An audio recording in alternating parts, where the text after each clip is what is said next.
প্রতি ঘন্টায় ঘন্টায়।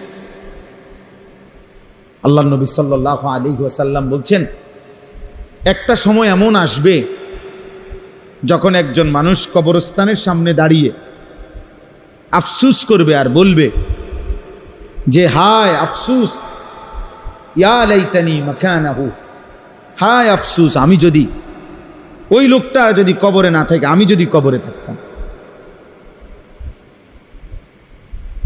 তাইলে এই ফিতনা থেকে বেঁচে যাইতাম। বুখারী শরীফের একেবারে প্রথম খণ্ডে কিতাবুল ঈমানের মধ্যে এই হাদিস আছে, আমরা নিজে পড়ছি, পড়াইছি।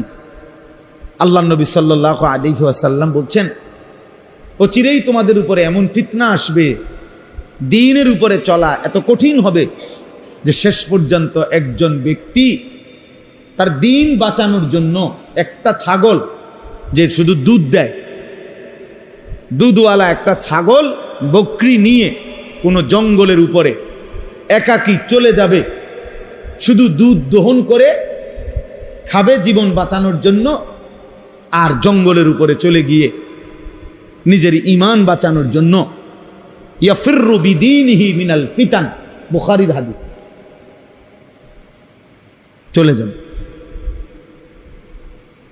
লোকালয়ে টিকে থাকা এত কঠিন হয়ে যাবে ঈমানের উপর, বুঝছে? 5 বছরের বাচ্চা, 4 বছরের বাচ্চার, 8 বছরের বাচ্চার মোবাইল টিপা দেখলে পাগল হয়ে যাওয়ার বসে। এবার কিভাবে টিপতে আছে এত? আহা, কে তার মা, কে তার বাবা? এত বড় নাফরমানিতে তারে অভ্যস্ত করাইল কে? জিনে এসে অভ্যস্ত করাইছে অপদার্থ মা বাপ, অপদার্থ মা বাপ আহলাদের নামে, আবেগ দেখানোর নামে, সোহাগ করার নামে আপন সন্তানকে বরবাদ করেছে, আপন সন্তানকে বরবাদ করে দিয়েছে।